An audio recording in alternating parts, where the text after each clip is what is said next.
ಎಲ್ರಿಗೂ ನಮಸ್ಕಾರ. ನೀವು ನೋಡ್ತಾ ಇದ್ದೀರಾ ಕನ್ನಡದಲ್ಲಿ ಕಾನೂನು ಯೂಟ್ಯೂಬ್ ಚಾನೆಲ್. ನಾನು ಅಡ್ವೊಕೇಟ್ ಸಂಧ್ಯಾ ಗೌಡ. ನಾನಿವತ್ತು ಪತ್ನಿ ತನ್ನ ಗಂಡನ ಸಂಬಳ ವಿವರಗಳನ್ನು RTI ಮೂಲಕ ಕೇಳಿದರೆ ಕೊಡಬೇಕಾ ಅಥವಾ ಅದು ವೈಯಕ್ತಿಕ ಮಾಹಿತಿಯ? ಈ ಎಲ್ಲ ಪ್ರಶ್ನೆಗೆ ರಾಜಸ್ಥಾನ್ ಹೈಕೋರ್ಟ್ ಮಹತ್ವದ ತೀರ್ಪನ್ನು ನೀಡಿದೆ. ಈ ವಿಡಿಯೋದಲ್ಲಿ ಆ ತೀರ್ಪಿನ ಬಗ್ಗೆ ತಿಳಿಸ್ತಾ ಇದ್ದೀನಿ. ವಿಡಿಯೋ ನೋಡೋದಕ್ಕೂ ಮೊದಲು ಸಬ್ಸ್ಕ್ರೈಬ್ ಮಾಡಿಕೊಂಡು ವಿಡಿಯೋನ ನೋಡಿ ಅಂತ ಹೇಳ್ತಾ ವಿಷಯನ ಸ್ಟಾರ್ಟ್ ಮಾಡ್ತಾ ಇದ್ದೀನಿ. ಪೊಲೀಸ್ ಇಲಾಖೆಯಲ್ಲಿ ಕಾರ್ಯನಿರ್ವಹಿಸುತ್ತಿರುವ ತನ್ನ ಪತಿಯ ಸಂಬಳದ ವಿವರಗಳನ್ನು ಮಾಹಿತಿ ಹಕ್ಕು ಅಂದರೆ RTI ಕಾಯ್ದೆಯಡಿ ಬಹಿರಂಗಪಡಿಸುವಂತೆ ಕೋರಿ ಪತ್ನಿಯೊಬ್ಬಳು ಸಲ್ಲಿಸಿದ್ದ ರಿಟ್ ಅರ್ಜಿಯನ್ನ ಹೈಕೋರ್ಟ್ ವಜಾಗೊಳಿಸಿದೆ. ಅರ್ಜಿದಾರಳಾದ ಪತ್ನಿ ಬಿಲ್ವಾರಾದ ಪೊಲೀಸ್ ಇಲಾಖೆಯಲ್ಲಿ ಕೆಲಸ ಮಾಡುತ್ತಿದ್ದ ತನ್ನ ಗಂಡನ ವೇತನ ಸ್ಲಿಪ್ಗಳು ಮತ್ತು ಸಂಬಳದ ವಿವರಗಳನ್ನು RTI ಅರ್ಜಿಯ ಮೂಲಕ ಕೇಳಿಕೊಂಡಿದ್ಲು.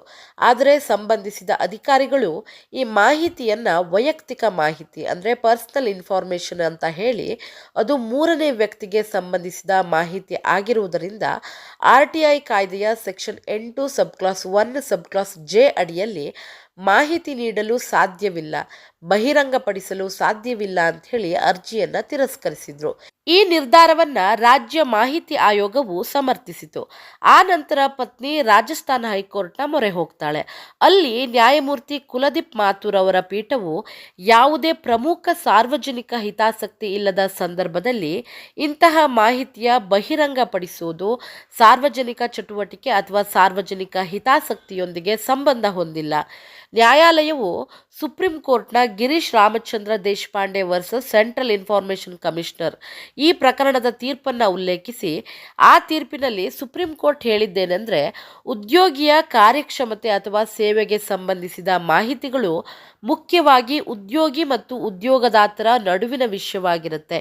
ಇವು ಸೇವಾ ನಿಯಮಗಳಿಂದ ನಿಯಂತ್ರಿಸಲ್ಪಡುವ ವೈಯಕ್ತಿಕ ಮಾಹಿತಿಗಳಾಗಿದ್ದು RTI ಕಾಯ್ದೆಯಡಿ ಬಹಿರಂಗಪಡಿಸಲು ಬಾಧ್ಯತೆ ಇರೋದಿಲ್ಲ. ಯಾವುದೇ ಸಾರ್ವಜನಿಕ ಹಿತಾಸಕ್ತಿ ಇಲ್ಲದ ಸಂದರ್ಭದಲ್ಲಿ ಇಂತಹ ಮಾಹಿತಿಯ ಬಹಿರಂಗಪಡಿಸೋದು ಸಾರ್ವಜನಿಕ ಚಟುವಟಿಕೆಗೆ ಸಂಬಂಧಿಸದು. ಉದ್ಯೋಗಿಯ ಸೇವಾ ವಿವರಗಳು ವೈಯಕ್ತಿಕ ಮಾಹಿತಿಯಾಗಿರುತ್ತೆ. ಅದಕ್ಕಾಗಿ ಉದ್ಯೋಗಿ ಮತ್ತು ಉದ್ಯೋಗದಾತರ ನಡುವಿನ ವಿಷಯ ಇದು. ಸಾರ್ವಜನಿಕ ಹಿತಾಸಕ್ತಿ ಇದ್ದರೆ ಮಾತ್ರ ಬಹಿರಂಗಪಡಿಸಬಹುದು ಅಂತ ಹೇಳಿ ಅಂತಿಮವಾಗಿ ಹೈಕೋರ್ಟ್ ಪತ್ನಿಯ ಅರ್ಜಿಯನ್ನು ತಳ್ಳಿಹಾಕ್ತು. RTI ಮೂಲಕ ಗಂಡನ ಸಂಬಳದ ಮಾಹಿತಿ ಪಡೆಯೋದಕ್ಕೆ ಸಾಧ್ಯ ಇಲ್ಲ. ಸಾರ್ವಜನಿಕ ಹಿತಾಸಕ್ತಿ ಸಾಬೀತಾದರೆ ಮಾತ್ರ ಅವಕಾಶ ಇರುತ್ತೆ.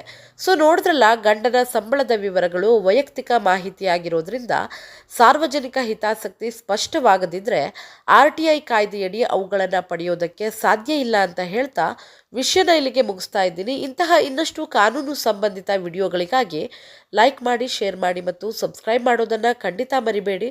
Thank you so much.